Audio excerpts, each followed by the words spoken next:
नमस्कार। प्रधानमंत्री नरेंद्र मोदी 3 देशों की यात्रा के अपने दूसरे पड़ाव इथियोपिया पहुंच चुके हैं। ये प्रधानमंत्री मोदी की प्रथम इथियोपिया यात्रा है। इस दौरान भारत इथियोपिया द्विपक्षीय संबंधों के सभी पहलुओं पर व्यापक चर्चा होगी। ग्लोबल साउथ के साझेदार के रूप में ये यात्रा दोनों देशों की मित्रता एवं द्विपक्षीय सहयोग को और प्रगाढ़ बनाने की साझा प्रतिबद्धता को किस तरह से मजबूत करती है, इसी पर हम आज करेंगे चर्चा। मैं हूं रमा त्यागी, मेरे साथ जुड़ेंगे खास मेहमान भी।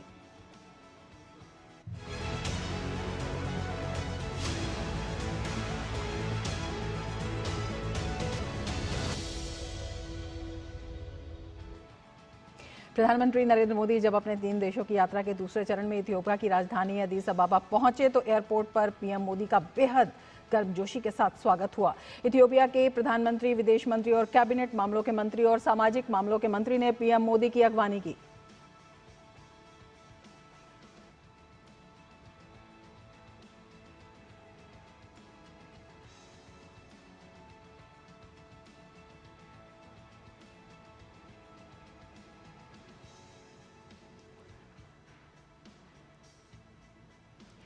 तो अदीस अबाबा में पीएम मोदी का गर्मजोशी के साथ स्वागत, प्रोटोकॉल को पार करके ये स्वागत अपने आप में दिखाता है दोनों देशों के साझा संबंधों को और प्रधानमंत्री के कनेक्ट को। जिस तरह से वहां पर गर्मजोशी के साथ स्वागत हुआ है। 3 देशों की यात्रा का दूसरा चरण, प्रधानमंत्री मोदी की पहली इथियोपिया यात्रा और वहां पर गर्मजोशी के साथ प्रधानमंत्री का स्वागत। इथियोपिया के पीएम से प्रधानमंत्री नरेंद्र मोदी ने मुलाकात भी की है। इस मौके पर प्रधानमंत्री मोदी का गर्मजोशी से स्वागत किया गया और उन्हें वहां की पारंपरिक इथियोपियन कॉफी परोसी गई।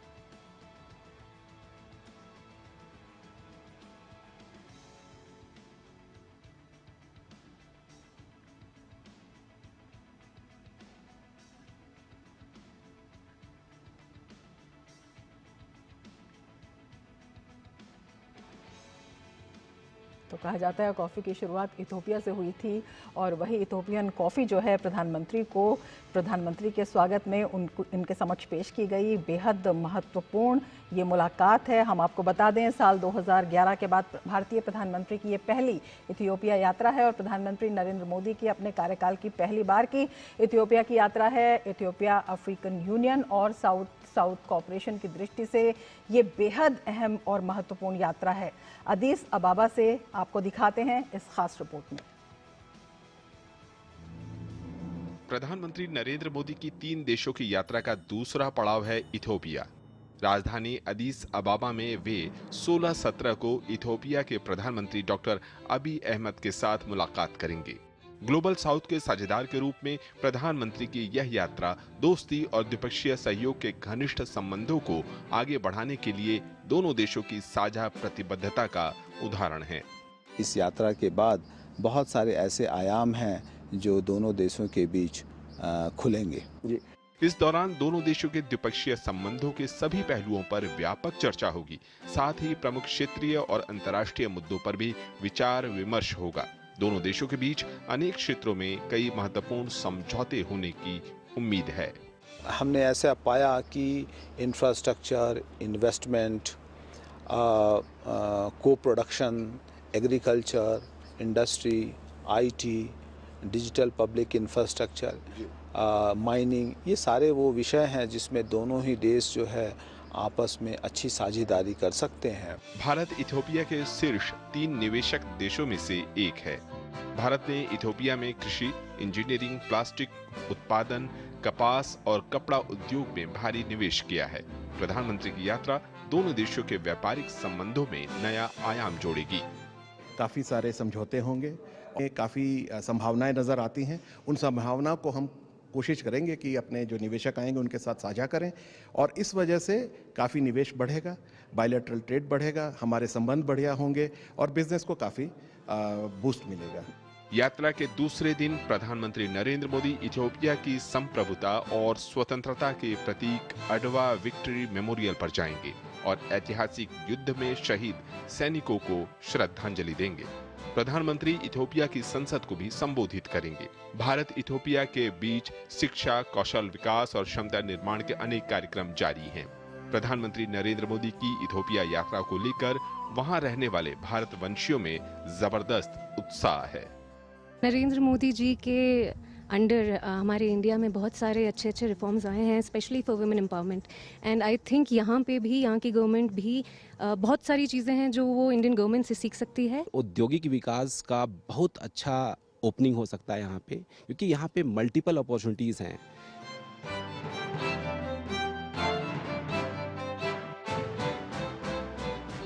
प्रधानमंत्री नरेंद्र मोदी इथियोपिया आ रहे हैं। पलक पावड़े बिछाकर भारतवंशी उनके स्वागत के लिए तत्पर हैं, तैयार हैं और निश्चित तौर से ये भारत इथियोपिया संबंधों के साथ साथ भारत अफ्रीका संबंधों में नया आयाम जोड़ेगा।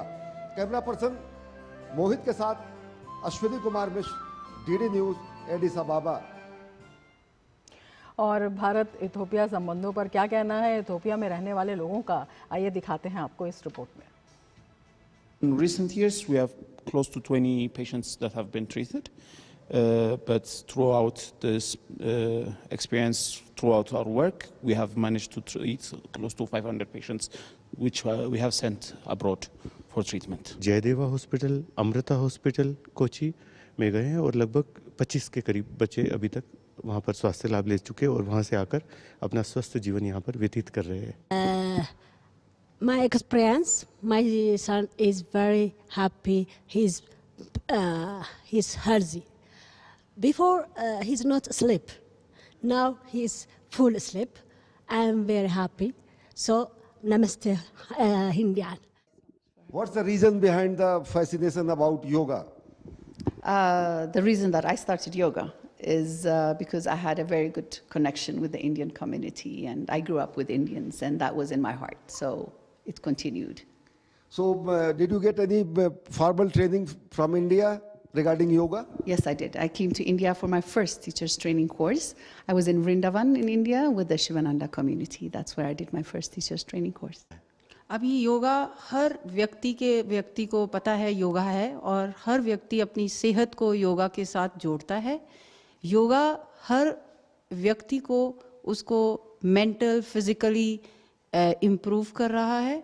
और अब सभी लोग, जब से ये इंट्रोड्यूस हुआ है पूरे वर्ल्ड में, सभी लोग योगा को बहुत जोर से और बहुत जोश से मना रहे हैं। योगा मैं रोज़ करता हूँ, रोज़ सुबह उठ के करता हूँ। योगा मेरे को दिमाग शांत करता है, मतलब मेरे को फोकस करने में हेल्प करता है।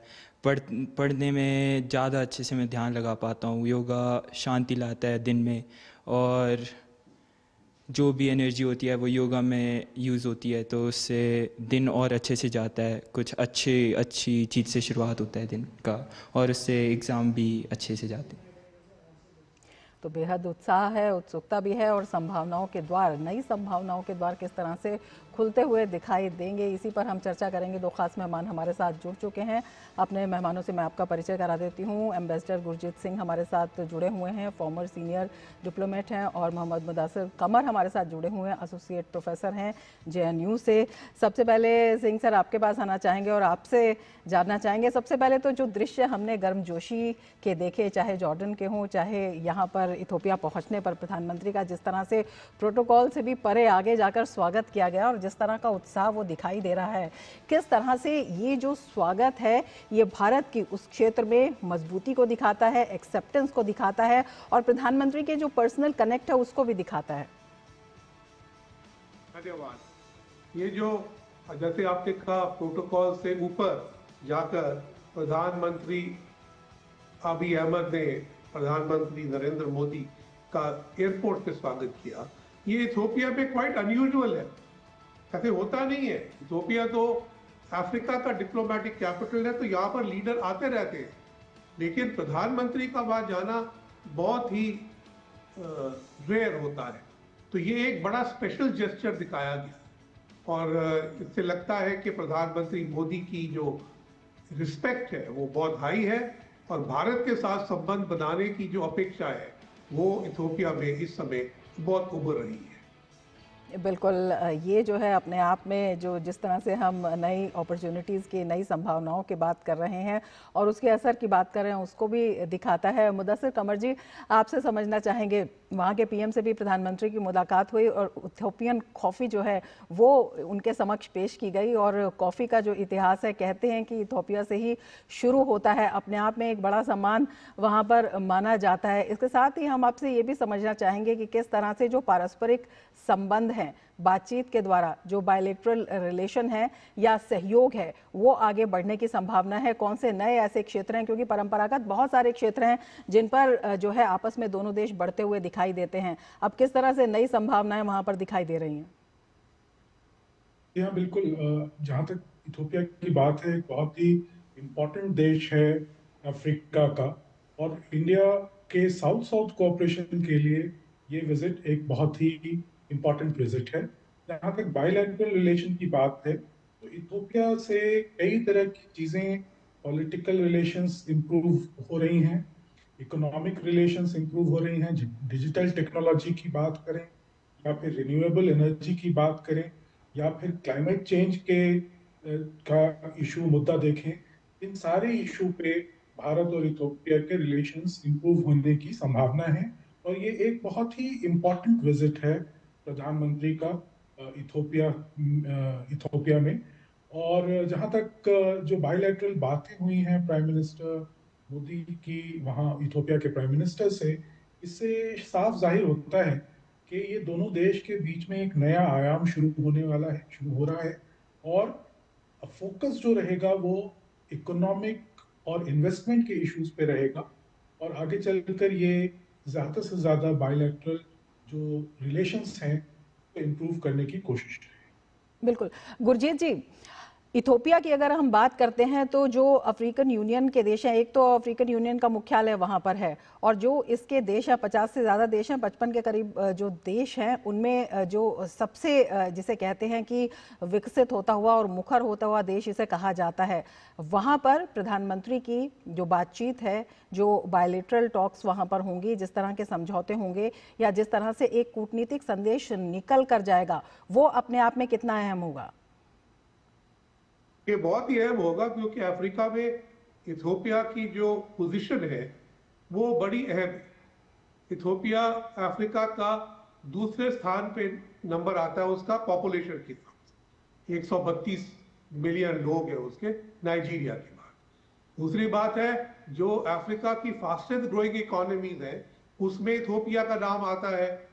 23-24 में 8% उसका ग्रोथ रेट था। और इथोपिया चाहता है कि अमेरिका और यूरोप के अलावा उसका जो ट्रेड और निवेश का संबंध है वो और देशों से भी हो, इसमें भारत अहम है।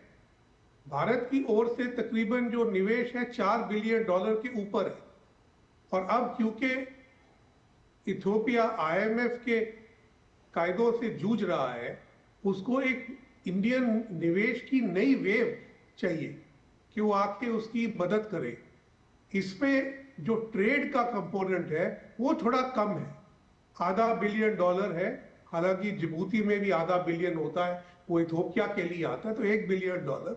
लेकिन जिस साइज और प्रोग्रेसिव कंट्री जो इथोपिया है उसके लिए $1 बिलियन का ट्रेड अभी कम है, इसको बढ़ाना चाहिए। मैं तो देख रहा हूं कि जो नतीजे सामने आएंगे कल, उनमें क्या क्या कदम उठाए जाते हैं कि भारत और इथियोपिया कुछ नई दिशाएं देखे, जिसमें नए निवेश, नया व्यापार, नए संबंध, खासकर शिक्षा के रूप में, क्योंकि भारत और इथियोपिया का शिक्षा के क्षेत्र में बहुत पुराना संबंध है। और पैन अफ्रीकन नेटवर्क भी सबसे पहले इथियोपिया में ही लागू हुआ था। तो हमें बहुत चीजें कर सकते हैं साउथ साउथ बेस पे। अब देखना ये है कि हम उसे कितना संपन्न कर पाते हैं। बिल्कुल। मुदस्सिर कमर जी, आपसे यही समझना चाहेंगे, जिस तरह से गुरजीत सिंह जी ने कहा है कि बहुत सारी संभावना है, किस तरह से हम उसे कर पाते हैं ये देखना होगा। तो उसको देखते हुए किस तरह का एक जो रोड मैप है वो इस यात्रा के जरिए दिखाई देता है विभिन्न क्षेत्रों में? जी हाँ, बिल्कुल। ये यात्रा एक तरह से बहुत ही महत्वपूर्ण हो जाती है, क्योंकि अभी अफ्रीका में अगर हम देखें तो जो देश आगे बढ़ रहे हैं, या जो देश अफ्रीका में एक तरह से कहें तो इकोनॉमिकली बहुत तेजी से ग्रो कर रहे हैं, उसमें नाइजीरिया, इथोपिया बहुत ही अहम है। और इथोपिया ईस्टर्न जो अफ्रीका का हिस्सा है, हॉर्न ऑफ अफ्रीका का जो हिस्सा है, जो कि एक काफी महत्वपूर्ण हिस्सा है मैरीटाइम, ग्लोबल मैरीटाइम जो ट्रेड होता है उसकी वजह से भी, और अफ्रीका में भारत की जो अफ्रीका में इंटरेस्ट हैं उनकी वजह से भी, जो बहुत सारी और भी प्रॉब्लम्स होती हैं उनकी को लेकर भी, ये इथोपिया एक बहुत ही अहम देश है। तो मुझे लगता है कि इस दौरे के बाद जिस तरह की आउटकम्स आएंगी, उससे भारत इथोपिया के रिलेशंस इंप्रूव होंगे, भारत अफ्रीका के रिलेशंस इंप्रूव होंगे, और इन्वेस्टमेंट्स स्पेशली जो नए नए एरियाज हैं, जैसे फूड सिक्योरिटी का एरिया है, एनर्जी और पावर का एरिया है, डिजिटल टेक्नोलॉजी का एरिया है, और भी बहुत सारी नई एरियाज में हेल्थ का मुद्दा है।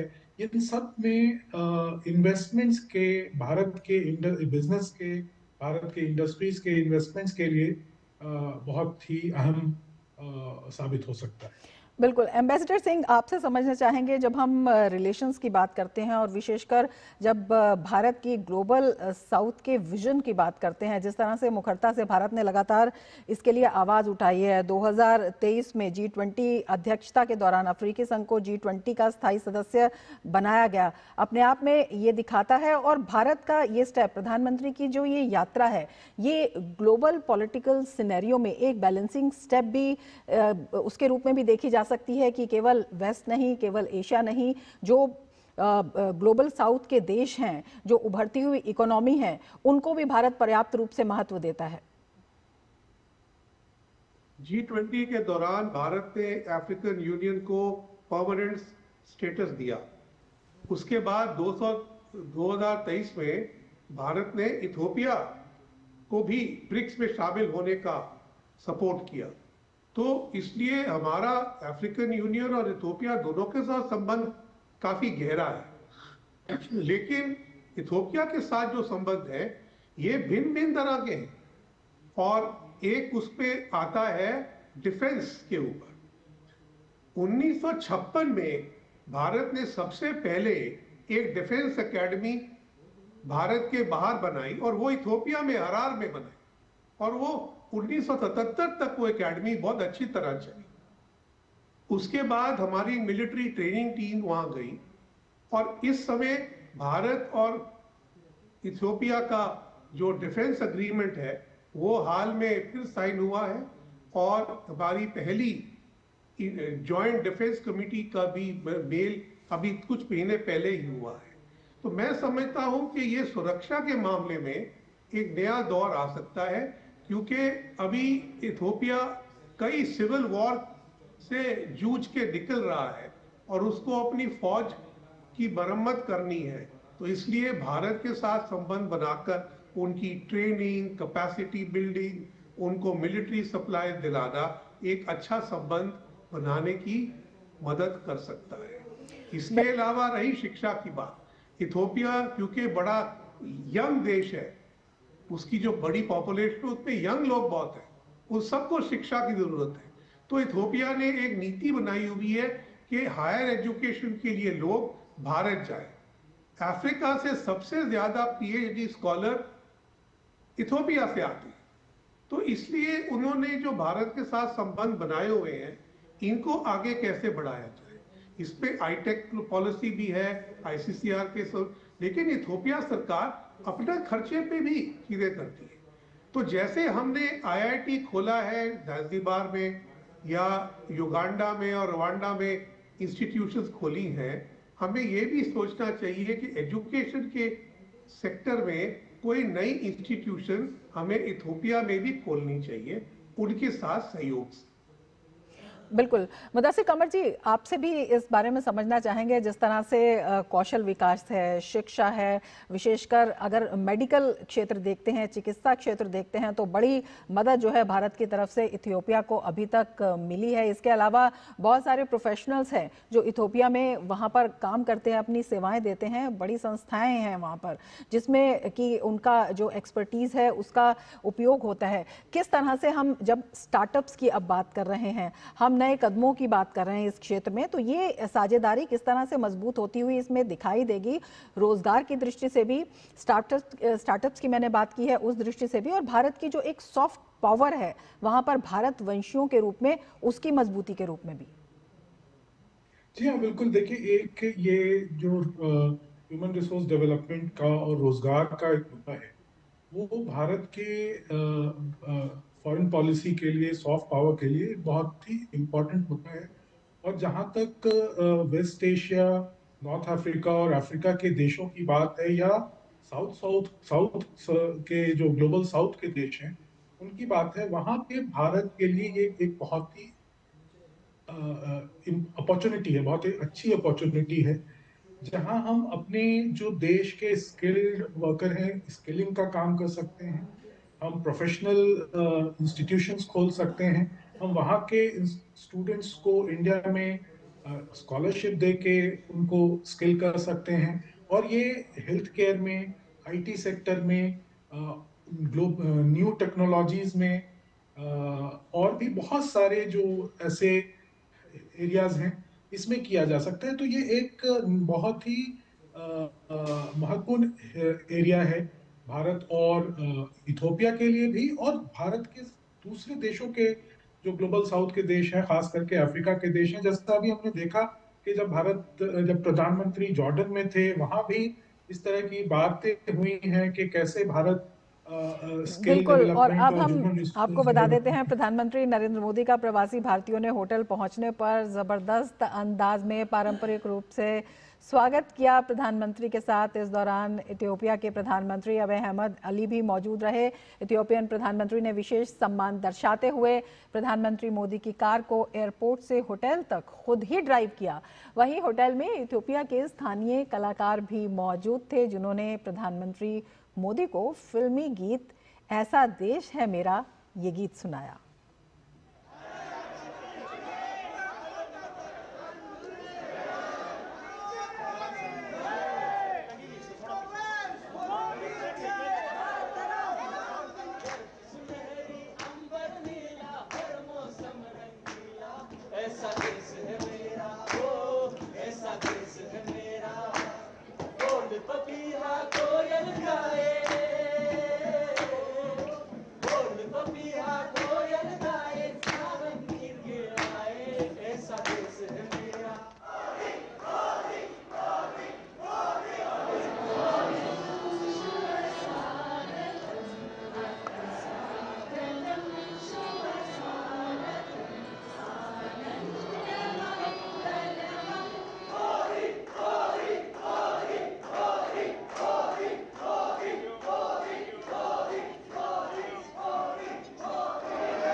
तो ये दृश्य आप देख रहे थे जब प्रधानमंत्री नरेंद्र मोदी होटल पहुंचे, और महत्वपूर्ण बात यह है कि वहां के प्रधानमंत्री उन्हें स्वयं अपनी गाड़ी में ड्राइव कर कर होटल तक ले गए, और वहां पर जो भारतवंशी हैं उन्होंने तो भारत की जो सांस्कृतिक छटा है अफ्रीका की धरती पर वो तो पेश की ही, इसके साथ ही जो इथोपियन कलाकार हैं उन्होंने भी हिंदी में गीत गाकर मंत्रमुग्ध कर दिया। और ये दिखाता है कि जो भारतीय सांस्कृतिक छटा है उसकी चमक वहाँ पर कितनी विद्यमान है, और यही जो संबंध है, यही जो द्विपक्षीय रिलेशन है जिस तरह से आगे बढ़ रहे हैं, किस तरह से नई संभावनाओं के रास्ते खोलेंगे, अपने आप में बेहद महत्वपूर्ण ये देखना होगा।